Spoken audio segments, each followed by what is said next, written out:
Boom, boom, boom. This is Jared and I'm back. All right, you guys, it is double trouble time. You know what time it is. All right, it's time to rock and roll and get this party started. Are you all ready for this? All right, come on, flood the comment section. Get this going. I can feel it vibing right now. All right, my countertop right here on my studio is just vibrating. Let's keep this going. Let's keep it humming. All right, let's keep it humming. We're going to get this party started. I've got the comments already rolling in. All right, they're mostly from me and my twin brother, but hey, nonetheless, the comments are rolling in and let's get this going. But please, don't be stingy. All right. Nobody likes a stinge. All right. It's like the Scrooge, right? All right. Nobody likes a grump. Hey, Amy, thanks for tuning in and watching this. And Nicole, all right. Thank you for commenting. Keep the comments rolling in. All right. We want to make this super interactive so that we can make sure that it's viable for everyone. It's going to be shown and visible to as many people as possible. Potable water. I don't know. I'm rapping. All right, here we go. So I'm going to bring in my co-host. All right, the second of the double trouble. All right, he was born second. All right, and his name is Jeff Brown. Here we go. Where is that co-host? Here we go. Co-host. Boom. All right, I think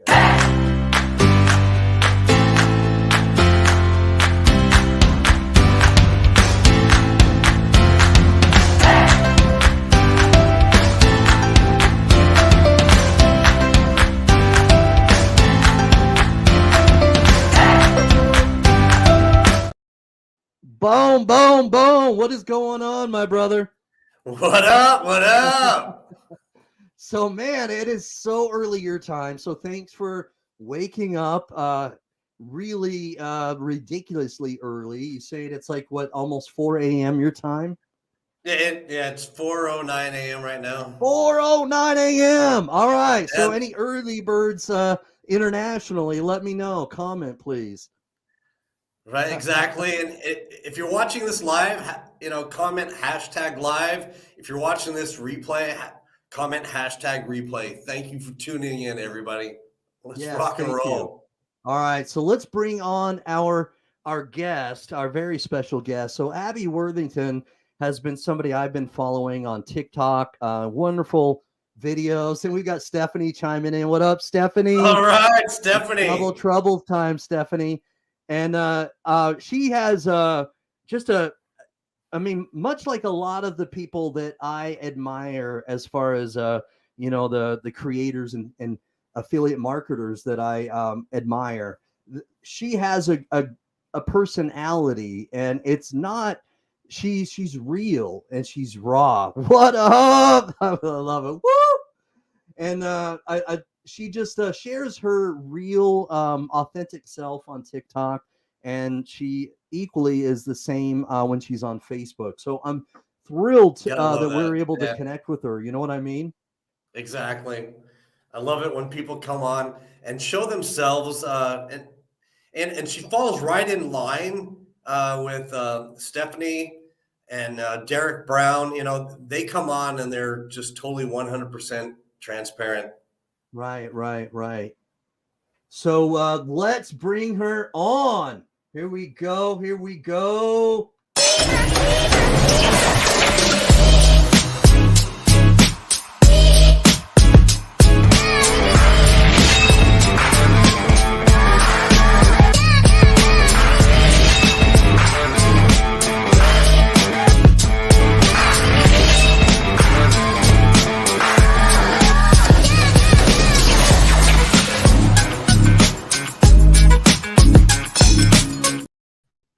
Oh my God, you guys are hype machines. Boom! Hi! I'm still vibing. I'm still grooving. I know. It's so good. Thank you so much for having me on. I'm kind of losing my voice because, as I told Jared last week, I was like, I got sick. I can't talk today. So it happens. Yeah. What a trooper. But I'm excited to be here.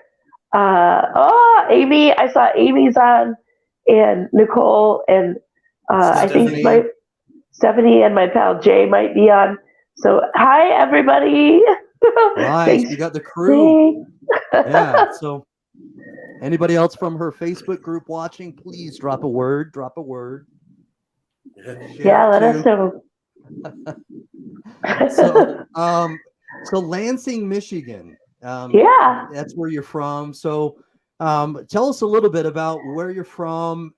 Give us a little bit of an introduction for those who may be watching that aren't either in your Facebook group or aren't following you on TikTok or Instagram. Yeah, so I grew up in Lansing. I was born and raised here, but I wanted to get the fuck out. Excuse me, am I allowed to swear? I guess you just did. I didn't hear it get censored or bleeped. Yeah, so I'll try not to swear too much, but but so I grew up and I wanted to get the F out. I left when I was 17. I moved to Chicago. I went to art school there. Okay, And, Chicago. All right, great. Yeah, and so and then I vowed I would never ever move back here. For real? Ever. Why? Never. Ever. Don't go back home. I just, but life happened. Some situations aligned, and my dad was very ill, so it made sense to move back. I thought it was temporary, and then less than 6 months after moving back, I met my husband. So here I am. Right, and actually, that sounds like fate. That sounds like fate. It feels a little bit like it, you know? So, yeah. That's cool. I didn't know that we were gonna that this was gonna be like a love story that we're gonna be talking about. This is pretty cool. I'm Abby from Lansing, and this is fate. Hey, we're gonna get into some details tonight. All right. Let me tell you, I got an exciting story for you. So where is Prince Charming from? He is from Charlotte, which is about 10 miles away from Lansing. Okay. So so we met on OkCupid of all places. Wow. And we met at a bar for the first time, and and he walked in, and I said, I'm going to be with this guy. So it literally was love at first sight, huh? Wow. I'm very close to it. I feel like, yeah. I love these sort of stories. What was it? His plaid shirt, or was it maybe his grizzly beard? What was it exactly? It was. I mean, literally, partially his plaid shirt. Oh my gosh, I got that right. He also he also had, I can't remember what it's called, when you have like a mustache and the little the goatee, right? Or it's not like it's like a goatee. Maybe but it's very like it was Sanders sort of goatee. But it was very like distinct, and I was just like, yeah, that's all it. Right. It's got some style. I like that. Yeah. Excuse me. So so that's how I ended up staying here, and maybe someday we'll do a little bit more moving around. But for now, we're here. We ended up having a very surprise baby almost 3 years ago. His birthday is next Thursday. And so we're old ass parents. All right. Wow, birthday coming up. So how old is your little one next week? He'll be 3. 3. All right, very cool. Yeah. Okay, and he was the exact reason why you wanted to schedule this at around 8:15. Yes. Yep. Eastern time. Yeah. So my husband is trying to get him to bed right now. So I'm probably talking very loud and making it difficult, but we'll see what happens. But yeah. Awesome. Okay. Well, at what point then, Abby, did you look into or get interested in affiliate marketing, and tell us how that journey began? So my journey began 12-ish years ago. Really? Not Okay. my current journey, but my Yeah, right. overall journey. Okay. So The origin. Okay. I was living in Chicago, and I was looking for a new position, and they asked me to build like a basic website, and then to do some marketing stuff, like give some examples of marketing. And so um, I did that, and they were like, "Oh yeah, we want." This was all remote, by the way. I did this all Wow. like Okay. via computer. Uh-huh. The job wasn't remote, but like Right. they made me an offer, and I was like, "Cool. Can I come to your office to make sure that this is legit?" Like, I would like to like see that there are humans and that you're not Right. just, you know. So I go to the office, and it's a very small team. But what I didn't know, or maybe I just didn't understand at the time, was that I was going to be the primary marketer for the company who was a large scale affiliate of a major brand. Oh, wow. Okay. So I got like really, I got like a very deep dive into affiliate marketing. It's what I would call micro ticket because they were an affiliate for a coupon company. So that's Okay. paid based on prints, redemptions, stuff like that. Uh, and while I can't say that like I ever saw the actual numbers, I did get a general idea of how lucrative this business model can be. Mm-hmm. So, for many years, I said to myself, well, I worked there for 4 years. I did Okay. all their email marketing, quite a bit of their Mhm. social. I managed the blog writers, all that stuff. But for many years, I said to myself, why am I not doing this on my For own? yourself. And Yeah. You're right. and Independently on the side at a minimum, huh? yeah, but here are the reasons that I didn't. And Okay. they are number one, I thought I had needed a list, which you don't anymore. Like that company had A a lot of very data. large list, Yeah. Yeah. um, like 10 times the population of the city I live in. So, like they had a very large And that list, does help, yeah. you know, and like at that point, so it was when I started, it was 2011. Instagram was new, hadn't been bought by Right. Facebook yet, or Mm-hmm. Meta now. Yeah. Uh, Facebook didn't even have an ad platform yet.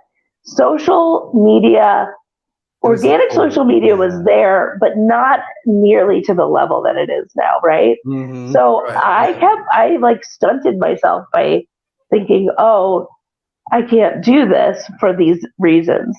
And so anyway, fast forward to last year. uh, Fast forward to last year, I had seen a whole bunch of people talking about it, and I was like, "Oh yeah, well, blah blah blah," and I was making excuses for myself. And finally, I was like, "I'm just gonna look into this," and I joined an inexpensive course that a lot of people start with, and Right. uh, Okay. and it opened my eyes to the fact that like, no, you don't need a list anymore. There are so many options. Because I mean, like, just the social media platforms that are available now and how you It's can amazing. use omni-channel Yeah. marketing to like really build a quality list, like a quality following, um, was something that I just kind of hadn't really even thought about. I had just been using social media for my own personal stuff, and which is Right. surprising because I actually work in marketing. But you know, sometimes the most obvious things don't They translate. don't. Yeah. They don't. Yeah. Because You're you're right. not because you're not looking at them from the same perspective. You know, Mm-hmm. sometimes you have to Exactly. take a step outside to look in. Yes, exactly. So while I didn't invest in that greater program, I'm and sorry. I'm going to admit I was a little bit cocky. And I thought, oh, I got previous experience. I can do this on my own. Okay. All right. And then, so I would say probably 6 weeks in, I was like, you know what? I don't got this. What was it that made you rethink that? What happened? So I hadn't, at that point, 6 weeks in, I hadn't even gotten a single lead into my funnel. Right. And I didn't feel like I was making content that I was happy with. So I felt like I was very much like copy and paste. I didn't have a strategy, which a lot, like, I feel like, I always feel insecure about admitting that because I'm in marketing, right? I should always have a strategy. Yeah. But there's a huge difference between more like corporate marketing and marketing your personal brand. So For sure. it's sorry, I just had to so I felt like a little bit lost. and so what I did is I started looking around, and I did some smaller courses. I invested in a course that I liked, but didn't end up giving me everything I needed. And then eventually I found the program that I'm in now. But I'm kind of like on this like continual growth thing where I like. Good for you. I've always not complacent. No, absolutely not. I've always been like a learner. So I like what I've found has helped me most in my career, like my career, is constantly learning new methods and integrating them into my current methods in a way that works for me, and not just saying like I'm doing one exact thing. And I think that it's really good to start with one thing and get that really tight. But now I feel like I'm kind of progressing to the point where I need to like start learning other perspectives and figure out like the exact things that work for me. So that's a very long answer to your question. No, I like that. That's a good answer. The one thing that you said, Abby, that I 100% agree with, though, is you touched on, you find one thing, you concentrate on that, and I would liken that to like when you go to use social media, find one platform, master that one platform and its algorithm before you go on to like other platforms. Remain laser focused on one thing and master it. Yeah. And so I was gonna say, what's up, Lambo? What up, Lambo?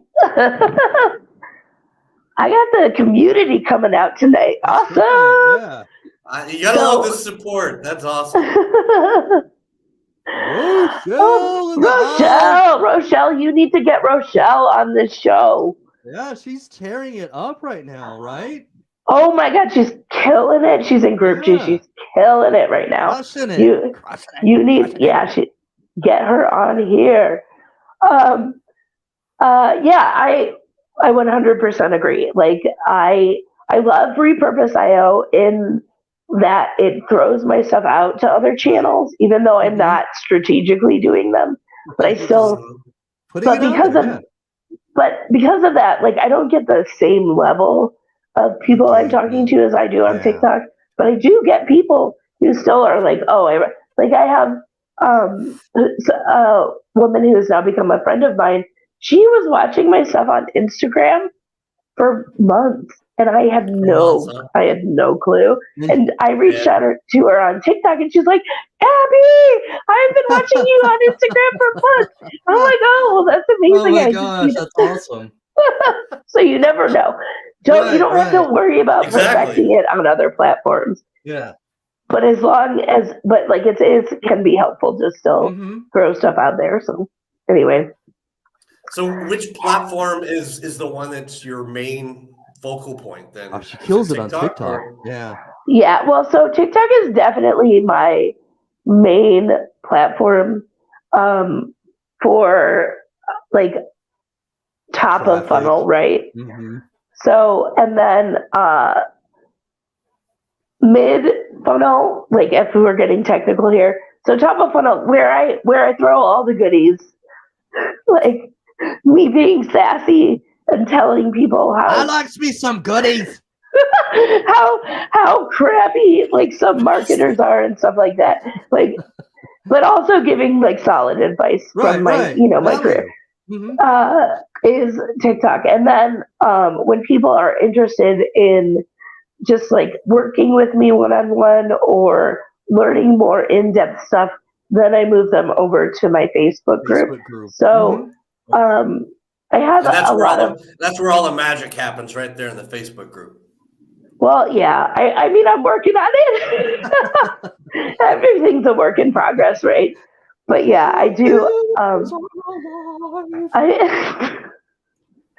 feel like my Facebook group is where I can like really provide value with trainings and the guides and familiarize people who are kind of new to affiliate marketing and also just do some more advanced stuff. So it's, I mean, I'm never going to say I got it all figured out. I am truly a work in progress. I know, but there's so many people who say that. And they're like, oh, but it's so easy.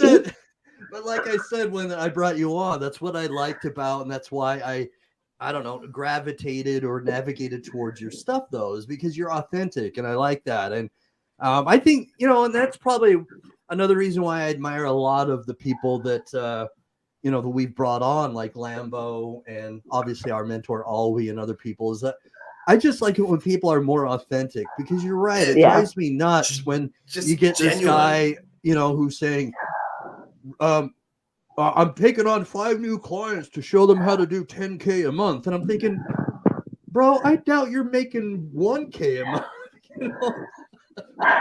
And maybe they are doing great, but the thing is, for me, I want everybody's expectations to be reasonable, right? Exactly. So, real. Mm-hmm. Let's temper them a little bit. Temper them just a little bit, a smidgen. You simmer down. Like, I feel like we all kind of got bit with the it's super easy thing, and that's what got us started. It is a marketing thing. You're right, but oh, absolutely. Yeah. But I don't like that type of marketing. So I have always in my own businesses, in my work, always pushed for like being real, right? Mm-hmm. Like, I don't want anyone to come in and get the impression that just because I've had certain results, they're going to have those results, or just because I say that you can do this, that you're going to do this. And so, like, there's a whole lot of personal responsibility that people have to take on. Like, you can't, I was talking to someone who, a friend of mine today, who was talking about how frustrating it is that people are like kind of implying that they're not getting as far as they want to, and kind of implying that it's like their fault because they came in through them. And I'm like, that's kind of BS, because you have to put in the work, and not everybody's journey is the same. Like, it is what it is. Like, I know this is my long term, and I am invested for the long term because I've seen it firsthand working as an in-house person, right? So this is where I'm at. This is what I'm doing. I know, and I also know that the only real way that you cannot be successful in this business is just to give up. Right. Like, it may take everything longer.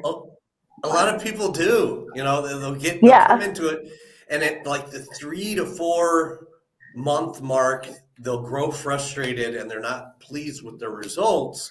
They'll start pointing fingers at other people, and they'll stop putting a quarter in.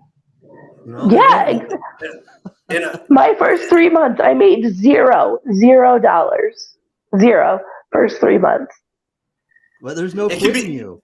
it can be very frustrating, and people they will give up. And I get Yeah. that. I get it. It is frustrating because but work is frustrating, and it Yeah. really depends upon your level of passion for this. Because when you're passionate about something, then you're going to understand the reason why this is frustrating is because I enjoy this. If something isn't frustrating, it's because you don't have any sort of connection to it. You know what I mean? It's like, whatever, and you're not frustrated. Yeah. You don't have skin in the game. Yeah. And that's part of why I make content the way I do is I don't want anybody coming in and saying, "Oh, well, this was supposed to be so easy." No, I'm never going to tell you it's going to be easy.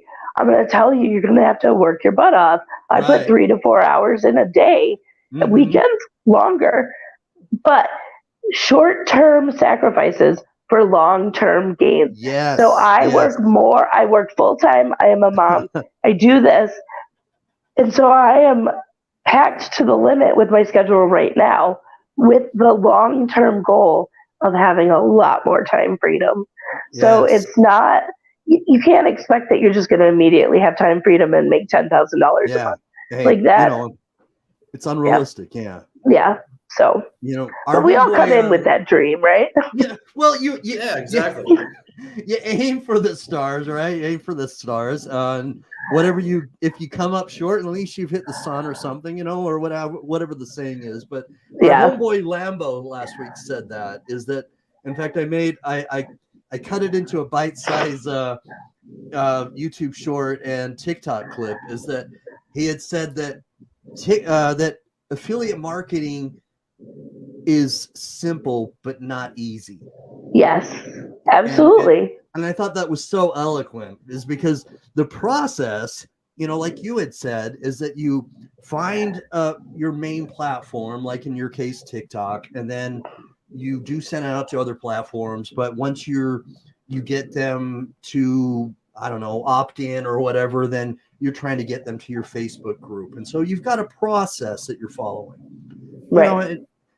And I'm not going to go into the whole, full explanation, but you find you got to find your target avatar and so on and so forth. But to simplify is there's a process, and as long as you follow that, then that is simple. The process is simple, but it is work, and work isn't easy.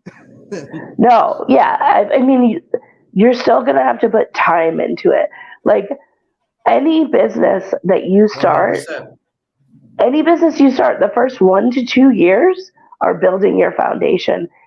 Most businesses are in the red for 6 to 24 months. Right. Exactly. Yeah. Any business. It's just like the thing that kills me, and this is what I hate about how affiliate marketing is marketed. I mean, I get why some people have taken this approach because they just want to make money. And I'm like, yeah, of course I want to make money, but I also don't want to screw anybody over in the process. But like I was thinking earlier today, so I'm 40. I grew up, my childhood formative years were not revolving around cell phones or the internet. Like, yes, we had AOL, right? Like, you've got mail. So you remember dial-up then? Yeah. Yes, exactly. Like we're in a similar age demographic. We remember that. Yeah. So like we got our first computer, I think when I was like 11 or 12. It must have been 11. And it wasn't anything fancy. You waited 5 minutes. Hey, are you on the phone, Jeff? Because I can't dial through, one of those, right? Get off the phone. Right, yeah. And we did, like, I didn't get a cell phone until college. I like our attention spans and our desire to have. Did I freeze up? I can't tell if you guys are giving me crap or not.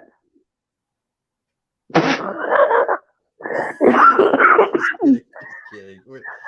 But yeah, the switching. the cool thing is that the process in the last, say, I don't know, I would even say just the last 6 years, it's crazy how technology has really amplified the way we can actually brand ourselves and put information out there. It's incredible because there was back in 2013, Jeff was living in North Ogden, and I was feeding him information about, man, I really want to try to make some money online. And then just kind of like you, Abby, back then it was just, it was hard to get traffic, and so I kind of quit. There was a time where I quit. Lost interest, put the brakes on it. And Jeff last year is the one who got me back, in this. And oh my gosh, we've got like some spam here but it's awesome when people try to spam in the comments. It's awesome. But exactly right. Look at this. Right, okay. right here during a live stream, we have someone offering us the most spectacular offer we've ever seen in our lives. Awesome. Go to dodgehype.com. What a Dodge Hype. I know, right? I mean, but anyway, thanks for watching on Twitch. It's my Twitch channel. I'm on Twitch, you guys. I'm not playing video games here. I'm not playing games, but in the last since 2020, since the pandemic, TikTok just boomed, and when that happened, it was just the floodgates opened up, of course. Yeah, and it's just a lot of people got noticed, and so it's incredible what we can now do, because you're right. I mean, a guy who a person who wants to go online doesn't necessarily have to have, say, 20,000 followers, whether it's on Instagram, because it's the algorithm, whether it's and some of the algorithms change. Obviously, that can drive us a little bit nuts as online marketers. But oh my gosh, it's like, once I think I've got TikTok figured out, they change the algorithm, and it drives me crazy a little bit. Oh, but anyway. Gosh, the one in like January just killed me. I know, right? It's like I'm the king of 200 views per video now. It's crazy. Well, Derek put up something the other day about, like, why does everybody think that followers equal sales? It does. And I wrote my essay in answer. I was like, because aliens have invaded their brain to believe that quantity is better than quality. Right. Like, really, like, look, I have almost 1,900 followers on TikTok. I regularly cull through that and remove bots and all that stuff. Yeah. I don't care how many followers I have. I care about engagement. It's people who want to be around me. I was talking to somebody last week who has 300 followers and has made over 5 high ticket sales. Like, yes, say it louder for the people in the back. That crap does not matter. I've got people here in the back. They cannot hear. But that's so true. Is the value that really matters, the quality, because if you're getting engagement, you're getting comments, and you're resonating with somebody. Lambo talked about that last week. I hope somebody can resonate with what I'm talking about. And and that's really it's what's instrumental, is if one of our stories can resonate with somebody, whether it's you being a mom or Lambo who was, working, and whatever story we have, each of our journeys can be different. But if you can resonate with somebody who has maybe a similar journey, then that can really be more powerful than somebody that has 20, 30, 50,000 followers. Look at this. I love this comment right here. That's awesome. That's fantastic. You know, so it's about quality. And Yeah. so again, that's what really drew me in when I first started seeing you on my For You page, okay, is that you're real. Like I'm not gonna say this verbatim because I don't remember the video exactly, but just something like when you get a comment and Stephanie does this too, and I love this. Is that when she gets any sort of negative comment, she'll reply it to it in a video as a response. And I think you had done, and I think I watched that. I'm thinking, wow, she's you know, it's not like she's just one of these you know, digital marketers that just puts a bunch of sugar candy on a video. Is that you're spitting out something that's real? Is that, you know, hey, when you respond this way, I'm going to respond back. I'm like, I love that. I think you might have seen something on Facebook last week. Yeah, I did. Because I ended up having, I literally, I was responding to every single one of this dude's comments. He was commenting on all of my videos.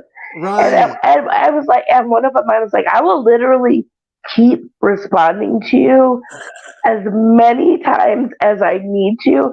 If you are saying that I'm promoting a $7 scam, like, you have obviously not watched my content. Right, then you're not paying attention.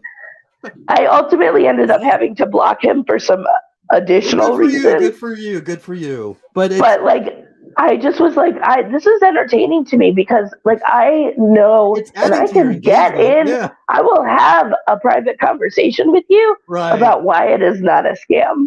But like, he was like invested and wasting so much of his time commenting on every single one of my videos. Lambo's right here. Lambo's right. Is it adds to your engagement? It actually gets you more views and more comments. I was telling him that too. I was like, you just keep commenting, sir. Right. You just keep commenting.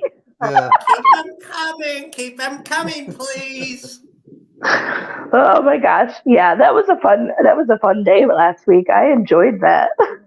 Yeah, I mean, there are always going to be skeptics out there that, you know, people with negativity, spewing out the negativity. That's not whom we're targeting, you know. And that's. But at the same time, if that person took half of the energy he spent taking the time to comment on all my dang videos, right? Then, like, what are they really doing? If you know what I mean, it's like. Yeah. If they're putting that much effort into commenting and responding, it's like, really?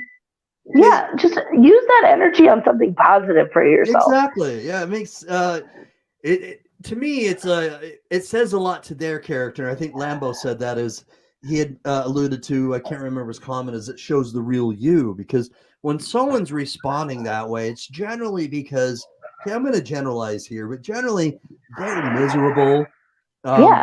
They're not happy. They've had a lot of failures. Yeah, they've had a lot of failures. It's just the case, you know, and we may get some trolls that are going to respond in a negative way and bring me down with that comment, but that's just my opinion. Maybe they'll do some self-reflecting. I mean, I feel like I have been in that dude's position where I was just like upset about the world, and so I just wanted to throw it everywhere, and for him, for some reason, something about me hit him like smack between the eyes, and he was like, I'm gonna target this girl. But and like, but I literally, I think in the comments said, I feel really bad for you because this is what you feel like is constructive use of your time. Like, it never is productive. It never is. It is. Yeah. It makes me sad. Like, and I'm not gonna say I haven't been there. I've been that troll. I'm not gonna lie. But the difference is I think sometimes you've been the naysayer. Not for this specific thing, but there are other things. I'm not doing that shit anymore. Like, don't worry. But like, I've worked on my mindset enough to realize that that is not the way I want to spend my time. Yeah, it's not productive. But I've been that person, not necessarily on social, but like in my social life, you know. Yeah, so and I'm a person with empathy. In fact, it comes naturally for me. And so I can totally put myself in somebody's shoes. I may not totally condone or approve of their actions, but I totally get it that maybe they've had a bad day, or a Yeah. bad week, or a bad month, bad 6 months, bad year. I don't know, and Yeah. something in their life has made them, a little bitter, or it's hard for them to be happy because they're seeing other people happy. And why did I lose my job and this person's having success? And it can trigger something. I Yeah. totally can have empathy and try to imagine how that they may have some sort of Right. negative sort of trigger and reaction to what you may be doing. I could totally get that. We've all Right. had bad things happen in our lives. But you bring up an interesting point, which is how you react to other people's success That Yes. is your is a choice. huge indicator of how how you're approaching life. So like Yes. I've been in marketing for half my life, right? And I see all these people who are not in marketing having smashing success. And that is awesome. Like, I'm really happy. I also think that people with marketing backgrounds get in their own way with affiliate marketing sometimes, but we don't need Yes. to go Yes. into that. um, but but if someone else's success is triggering you, uh, In a negative way. in a negative way, there's something going on. Because if you can just reframe it to use that as your inspiration to grow, then you're golden. Like, and that's what I Well learned. do Well, every time I get like a little defeated or I go into my like fixed negative mindset. I'm like, why am I feeling upset that someone else is having success? They don't deserve success less than I do. Like, yeah. I just need to like continue working and honing who I am in the world so that I can get there. Like, and like I say this all the time, and it is so true. Everybody's timeline, everybody's journey is different. It's different. And Exactly. And everyone moves at a different pace and distance to have that yeah, success. yeah. And there are so many variables that are out of our control too, that like you can't worry too much about it. Just keep being persistent. You switched again. What do you mean? You switched sides again. I I've didn't do always been anything. on your side. I've always been right here. I'm in your corner, Abby. I'm in your I'm corner. rooting for you. I'm one of your biggest supporters. Well, thank you. Yeah. So, do you want to hear the big story of my why? I absolutely want to hear that. I love the Okay. why. Mm-hmm. So, this is not intended to be a sob story. It's just a big part of how I got to this place. And that is, so 3 years ago, Time you had last week. So this is what around the time you had your baby 3 years ago?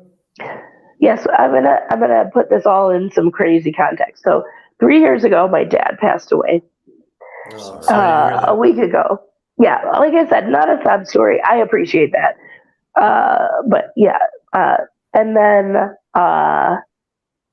the next day I had some like weird feelings going on in my stomach, and I was like, what's up with that? Like, it was something new, but like I was like, well, I've never had a parent pass away before, so maybe this is just grief. Mm-hmm. And then it was like I think it was like 1 week later. My husband was at work because he was a grocery worker. So my dad passed away, and then I took 3 days off of work, and then the day I was supposed to go back was when Michigan shut down for the pandemic.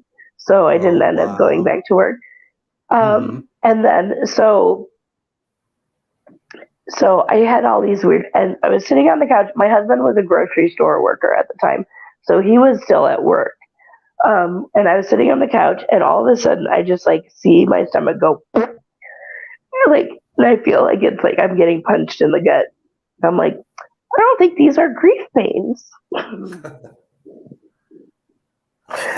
So I go and I get a pregnancy test. We had been told I would have to have hormone intervention in order to get pregnant. I had taken 2 negative pregnancy tests a couple of months earlier, and I had also been in like a horribly stressful job. So plus my dad was dying, right? So all of these things meant that I had no clue that I was pregnant. Okay. So I ended up being almost 7 months pregnant. 7? Oh wow, 7 months? And you had Without no idea, like having- you didn't have morning sickness or anything like that? Well, I've always had like a stomach issues. All right. Yeah. Like, so like it didn't seem that weird to me. Yeah. And it was the winter, so I was like depressed, which is not unusual for me. I have seasonal affective disorder. So like not in retrospect, a lot of the stuff I can look back and be like, oh, that might anybody can play Monday morning. That might have been a pretty good clue. But I had been told I couldn't get pregnant without intervention. I had taken negative pregnancy tests when I had indicators that I might be, and then all this other stuff. So I just assumed it was stress. And then, so I was almost 7 months pregnant, and then I ended up having him 11 days after that, 2 months early. Wow. So you literally were feeling the baby kick at 7 months, and then just two weeks later you had the baby? 11 days later. And so he was obviously in the NICU. He was because he was 2 months early. And we went into the hospital, and they actually tried to stop my labor. Didn't work. So anyway, but they were like, we just want to keep you from having him for like 2 more days, because when your fetuses, the development by day is really important. So anyway, they were like, we want to keep you till 32 weeks, just because then there's a significant risk goes down. And so then he was in the NICU, and for 5 weeks, I didn't have to work, because we were shut down for COVID. I mean, not that I probably would have been working anyway, but and I'm going I'm just my time is spent going between home and the NICU and sitting and holding him and thinking about, holy crap, what am I gonna? How are we gonna care for this child? My husband and I at that. I mean, that literally put everything into perspective for you, huh? Yeah, so much.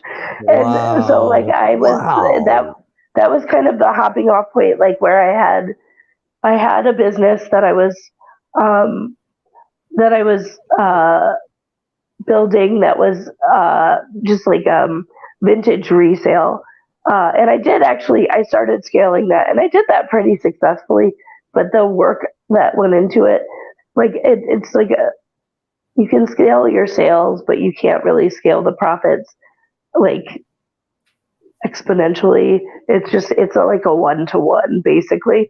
Okay. There are ways to do it with resale, but not on the level I was at. And then I had a print-on-demand business of my own designs that I started shortly before I did affiliate marketing, and that has had some success. I haven't made tons of money with it, but then I found affiliate marketing again, and I was like, this is where it is. This is where it is. I've seen it firsthand. Exactly how much?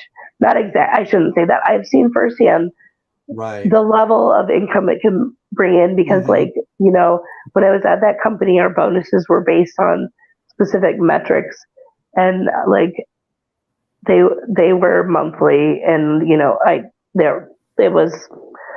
was good money. So there's huge potential, and it's a $12 billion industry. 16 now, 17 now. Yeah, it's huge. What?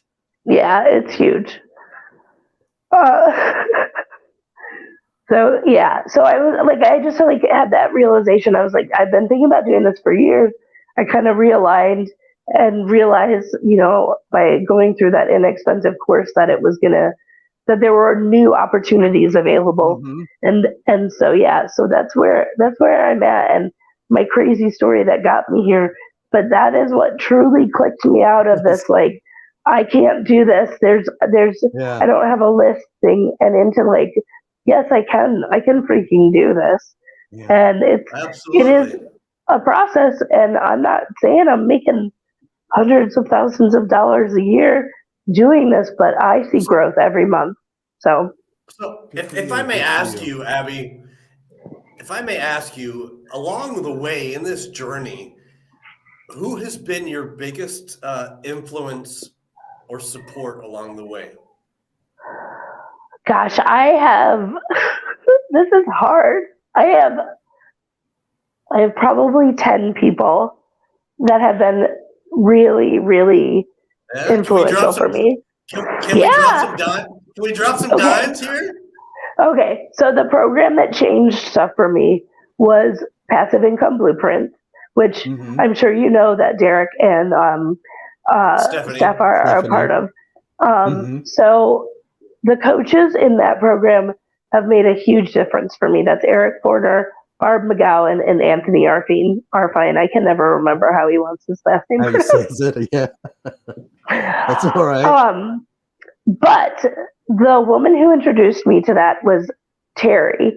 Terry goes by Retire with Mima on TikTok, and she is TikTok, yeah. incredible. She is, I don't understand how she has enough time to support so many people while also working full time and running her business. Like, I That's just don't get it. incredible. Like, she's Yeah. insane. But then I will say that Steph and Derek have also been huge supporters, even before I Very. was in PIB.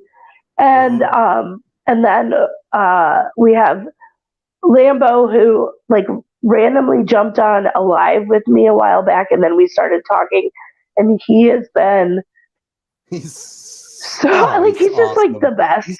He's amazing, Um, yeah. yeah, and I don't want to forget anybody, but then my friend Rochelle has also been incredible.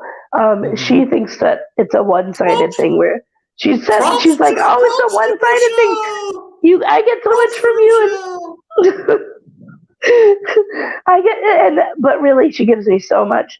And then there are a few people who I'm not going to name because they have become friends, but they're not like, they're kind of in a transition, that are not like, big time affiliate marketers, but are Mm-hmm. working their way up, who just inspire me every damn day. So I'm blushing right now. I'm blushing right now. Hey. oh, you guys, I Oh my love you gosh. guys. Oh my So gosh. flattered. Wow. Wow. Flattered. Wow.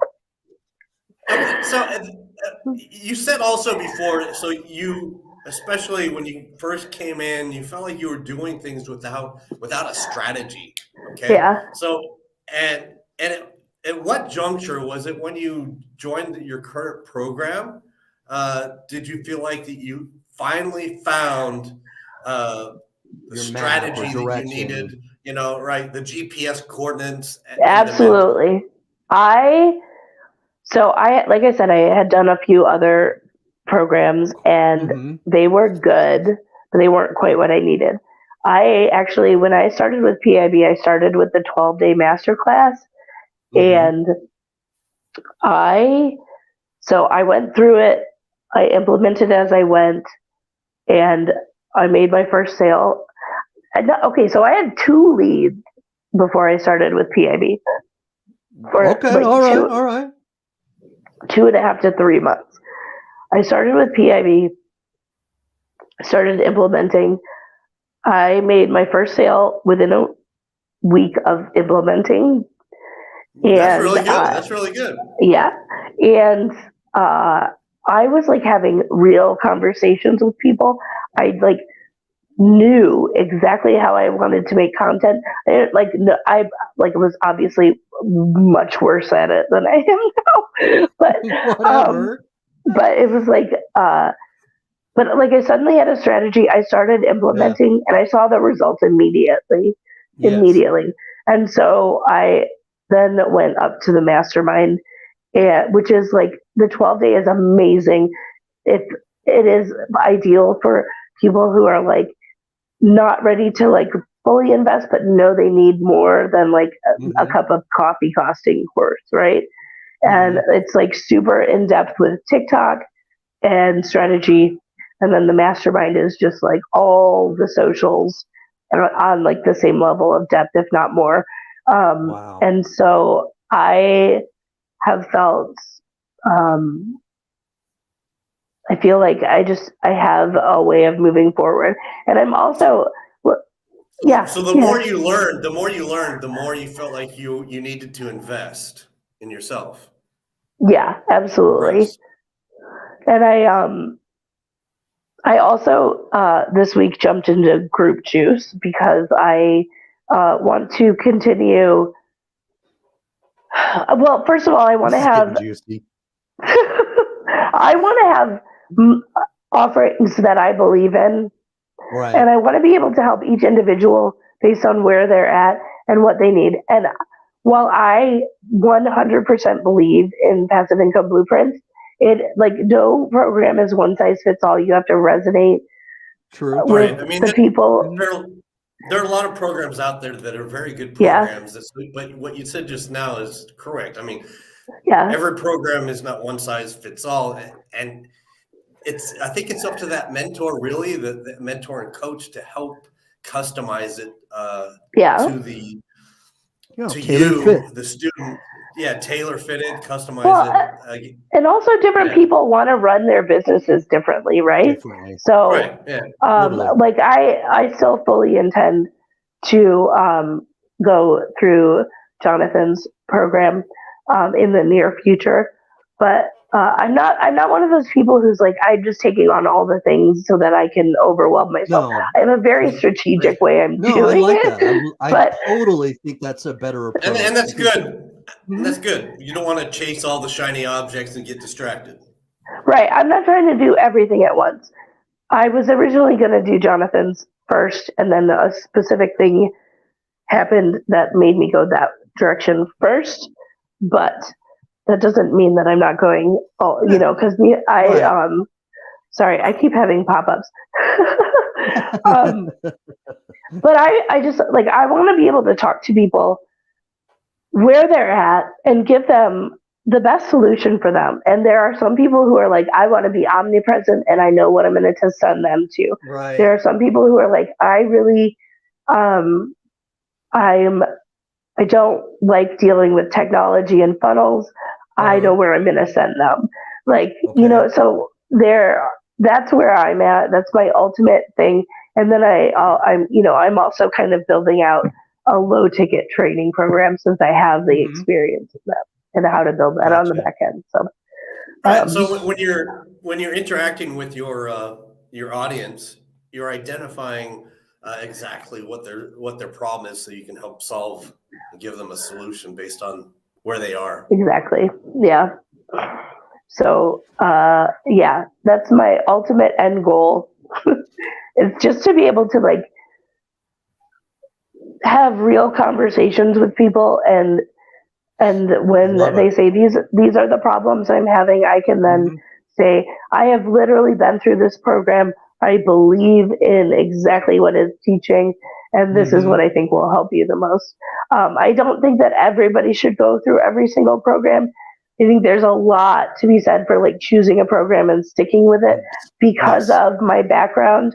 I feel like, and because I've been in marketing, I feel like I am able to approach it without getting overwhelmed. And Right, that's right. so I would not recommend that a lot of people do it this way. No, I get But it. I this get is, it. Yeah. Because too many Totally. people get distracted or their success yeah. gets derailed because they try to go after this thing and Well, don't they're focus on chasing too many strategies at once, right. right? Mhm. So yeah, yeah. I'm able to, like, personally, I'm able to compartmentalize, and what I'm really good at doing is taking the strategies that work for me from one place and then adding them to strategies. I think I mentioned this earlier, and that's Mhm. what I've done in my professional life for years. So the way I'm approaching it and how I am going to be able to help people is different than how some other people, and that's not Yeah. better or worse. This is just how Yeah, I know that I can um, customize what I bring to the table, I guess. So right. I don't know. Wow. Yeah. We're having real conversations here. This is Double Trouble. And our guest here is Abby, the money marketer. So, That's double trouble number one, and I'm double trouble number two over here, right Who's getting here. value though? I Hashtag know, value. and that's what but Did you feel going back to that? that's really what I wanted to go back to, Abby, is my question is that there is a little bit of a trend that I've seen in the people that we've interviewed from your circle, or there's the passive income. What is it called again? I'm sorry, I don't want to mess it up. Passive income blueprints. There we go. Yes, passive income blueprints. There's a little bit of a trend that I'm seeing, and I wanted to ask you. So Derek Brown, whom we've interviewed, we think highly of. We admire him. We obviously totally respect Stephanie. We've interviewed her, and we've interviewed you. And the trend that I'm seeing is that each one of you is just totally real. And Yeah. and I guess my question Genuine, is that authentic. is Yeah. that something that in their mentoring or their guidance that they try to teach people not to be a robot, or is that just something that all of you have come together and Absolutely. said we're going to do this? 100%. Like one of the first things you're taught is that copy and paste is not how you're going to build a quality audience. Okay. You need to approach it from not to say you can't do research and be inspired by other people, but you are not to like exactly pull other content. And I think there are very few programs that actually teach that, but there are some that teach that. I'm sure we've all know about. But yeah, that's one of the first things is like really like, so we are encouraged to utilize like catchier, more viral stuff only in like 1 to 2 posts a week. Like it's good to use that to like increase engagement, but then the bulk of our posts we are encouraged to make value posts, talk about our journey, tell our story, tell our story, and just provide value in general. And I think that is build our personal brand, and I think that is super important. Everybody, yeah, and I have gone a little off script. I like my Facebook group. I think the experimented between. Sorry, I just am getting a bunch of notifications. I've been experimenting between. I was experimenting between a direct funnel link, a direct Facebook link, and now I'm doing a different experiment just to see what works the best for me. Yeah. And so far the results are still not in, but inconclusive. The jury is still out.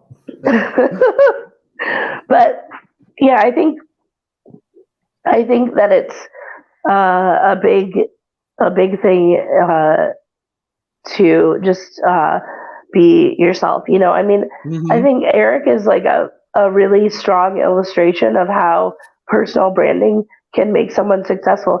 He's not all polished. He is very straightforward. He's very straightforward. He's rough around the edges. He spent a number of years in prison for some, things he's not proud of. But I mean, none of us have. Nobody's perfect. I mean, even David Sharp of Legendary Marketer is a drug recovering drug addict. And so, someone who is telling their story, to me, that almost makes that person more credible in my mind. Versus Absolutely. You know what I mean? Versus somebody who's putting on this big show about how I'm pretending to be somebody they're not. Yeah. And I think that so I've worked in branding for a long time, and I think the thing about being yourself in your content is that it's sustainable. It's not sustainable to pretend you're something else for years, right? Yeah. So if you want to build a sustainable business, you have to create your content in a way that is comfortable for you. Like if you're not into like using scarcity tactics, don't do them. If you're not into pressure sales, don't do it. If you are not into income claims, don't do it. Do what is comfortable for you, and that's how you're going to build your brand. People will be drawn to you because they like how you market yourself, how you market the things that you care about. Boom! Abby's dropping some value bombs here. You don't need to take some notes. Totally true, though. For years, I pretended I was Jeff. It did not work for me. It did not work. I no longer. He still is. He's still pretending to be me instead. All right, I stopped last week. I stopped last week, though. You guys are so funny. Awesome. Yeah. So that's my general takeaway is, and it's how I'm like getting more and more comfortable every day. I did not really like the idea of being on camera when I first started this, but I was like, I'm going to do it. Yeah. I'm going to do it. I made myself do it. And I talk to a lot of people who are scared. I have one gal that I've been working with, and she just decided she was going to do it. And like a week ago, she started, and she already has had a couple of people who are like, oh, I really like your content. I want to learn about what it is. And like, she is scared to be on camera, but you would never know. You would never know. When we do uncomfortable things, I think that's when we develop and we grow. And absolutely. Oh, 100%. There's awesome. There's no way to grow without that discomfort. We feel it very much as adults. Abby. Can you say that again, please? Just one more time. There's no way to grow without discomfort. Is that what you want me to say? Yeah, that's a great one. That is one I'll actually probably make a TikTok clip or YouTube short right there. That seriously. No, I gotta cut it up right there. Just cut it up. I got a better thing for you though, because I've been thinking about this a lot lately, especially having a young child. There are things that you do as a kid that shape you, and you're much more willing to do uncomfortable things as a young child because you don't know any better, right? Right. You're ignorant. But then as we get older, the things that we do, maybe, but maybe not, because because we stop taking risks, because instead of learning from the ones that help us grow, we're afraid because the ones that didn't, because the risks we took that didn't work. Choices, right? But instead of learning from them, we're more cognizant in our thinking. And so we think, because that didn't work, I shouldn't do it again. When really you should do it again, but learn and improve from it. I love that. You're totally right. Because, it's kind of like as a child when you inadvertently put your hand on the stove or something, right? And we had that. Right. We had that last week. Our son touched it, and like he got a little burn, and it was devastating for him, but he's learning not to do that. So it's totally natural when something bad happens to say, oh, I don't want to experience that again. But if you do it, if you learn from it and then go about it differently, you may not have that pain, and you may develop and grow and do it differently and still move forward. And to clarify, Jared, Jared is not saying that you should keep putting your hands on the stove. Right. Because that's actual danger. Injure yourself. Right. That's actual danger. And that is what you are supposed to avoid. That's what your fear response is supposed to help you avoid. Right. It's a metaphor. Often in the process, it allows in the process, you often end up avoiding things that are actually going to help you grow. Right. But don't put your hand on the stove. We're just using metaphors here. Yeah, I mean, but in essence, we will learn to do it differently, like put oven mittens on. Right. Oh, yes, that's a great point. Yeah. Okay? So the temperature down. I don't know, many things, but we do it differently. Yeah. And that's exactly. Just putting all together. So many times in life, though, it's so easy to take the path of the least resistance. Right. Yeah. Okay? Absolutely. Or to do something that's easy and convenient rather than taking the path of resistance, So let's get comfortable doing the uncomfortable, folks. But easy and convenient is how you get stuck. You do. Complacent. So you can't. You're not moving forward. You're not going to change your life if you're not willing to change your day to day. Yeah. So, boom! Another one. I love it. All right. So I'll tag you, but I am going to be splicing these up and putting them on Facebook Reels, Instagram Reels, I'm excited. TikTok, and I'll tag you. But awesome. Anyway, I know that we've had you on for a little while. He doesn't even tag me. I could talk all day. I'll come back. I'll come back another time. Don't worry. All right. So thank you for coming on and spending so much time with us. We've gone over a little bit, so I seriously value all of the information. Appreciate your. I love your content, and seriously, it's an honor to have had you on our show. Thank you. It is an honor to be on your show. I have loved you guys since basically day one of starting. I think, Jared, I followed you very soon after I started.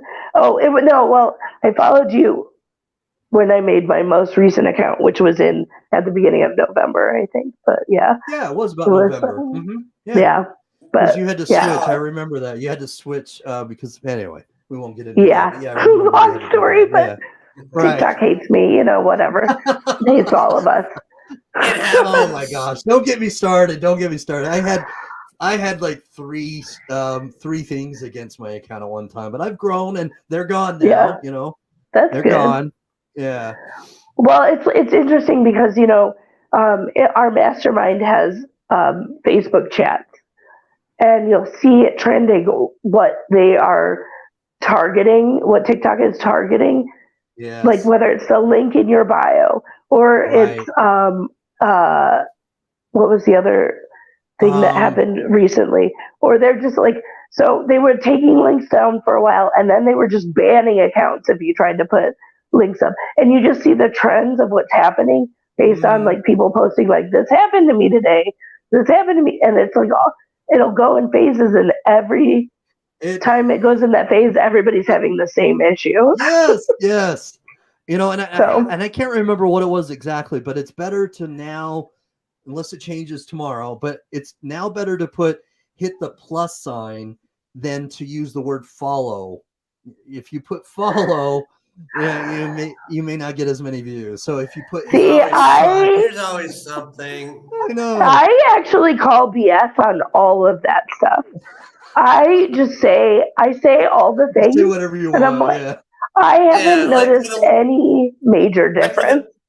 For the longest time, remember they said, "Oh, you can't say link in my bio. You got to put it some other way, like link in my Lio." I know. And there's like, so a newspaper or a news, not necessarily paper, a news outlet, and I can't remember which one it was, did a study where they posted 2 videos with the same content, one not using all of these phrases that are like taboo, and one using them, and they basically posted them like within a minute of each other, right, to see which one would do better and if it was actually affecting them. The one that had all of the banned phrases did better. So I really don't care. I just am like, you know what? My content provides enough value. If they're gonna like, here's the one thing I did know. Okay, so I haven't experienced anything where I'm like, oh, me saying Facebook is a big thing. But I will sometimes say my private group or blah, blah, blah. But here's the one that I definitely know that I screwed up on. I did a text on screen when I was volunteering for my Kiwanis Club. And we were doing a poker fundraiser, and I wrote text on screen and like something about having this business allows me to spend my day volunteering at a poker tournament, at a poker fundraiser. I said fundraiser, but I said poker, and they were like, no. They were like, no, no. What? No poke her. No, they poke didn't. him. No poke anybody. They didn't remove it, but I literally, I think to this day, only have 12 views on that video. Yeah. It might be slightly more by now, but yeah. Whatever, yeah. They were like, I mean, I'm gonna go back and look at that one.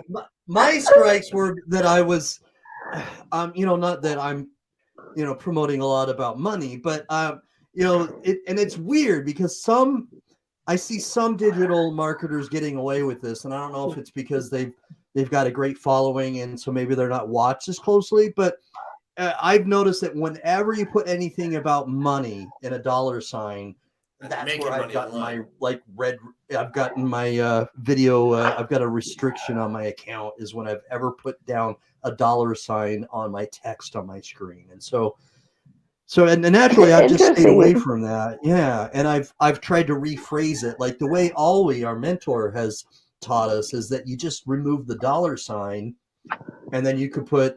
You could put the 1,000 there, but you just don't put the dollar sign, anyway. But that's why TikTok, that's why they told me that I was restricted 3 times because I was putting dollar signs on. But anyway.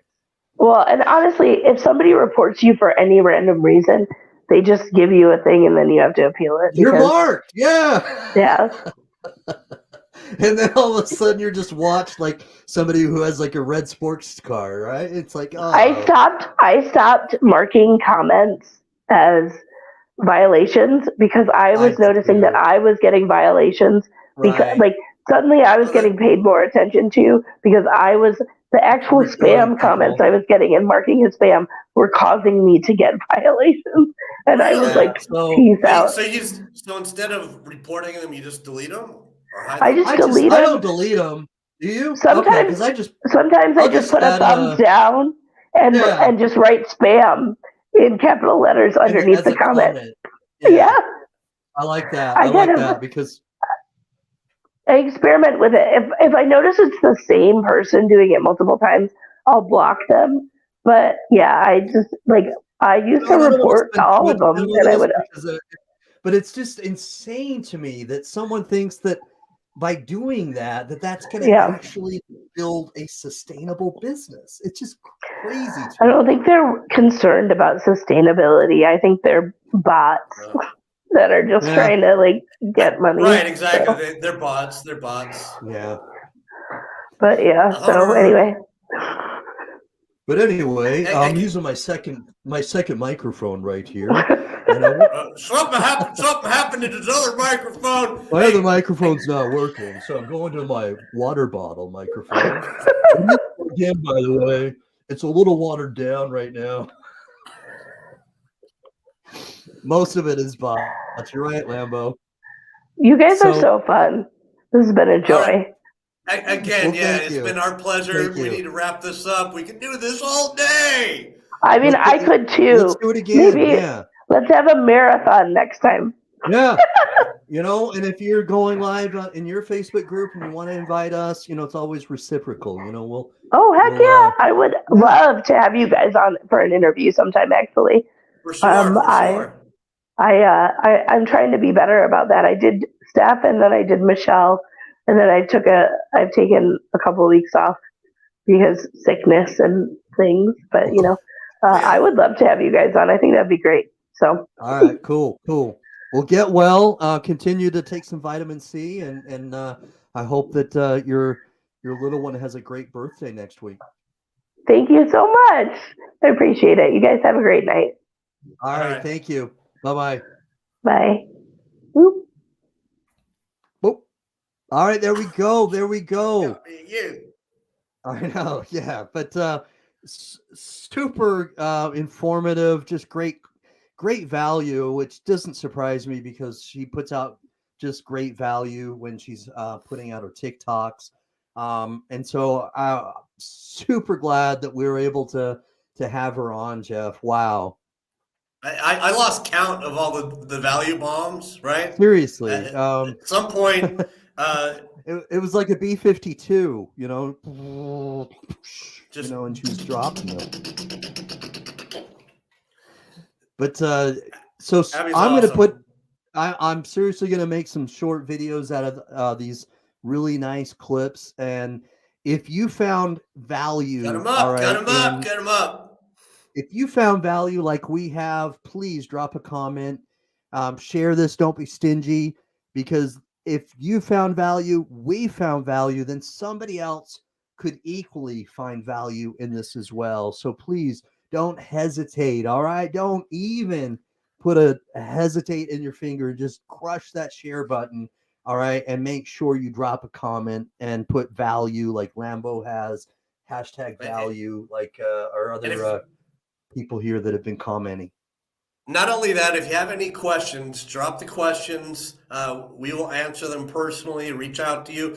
And or if you'd like to be a guest on our show, reach out to us. Double trouble. Right? And we'll get you on the Double Trouble show. That's right. You'll be in trouble just like everyone else, and you'll get interviewed. All right. We'll drill you with so many questions. All right. You have no idea. But we'll have fun. All right. If you don't, then we'll give you your money back. All right. We really don't charge you, but we don't charge anything. Or at least not anymore. Anyway, thank you for watching, tuning in. All right. I'm going to say peace. I'm out. Where's that outro? Where did you put it, Jeff? Where'd it go?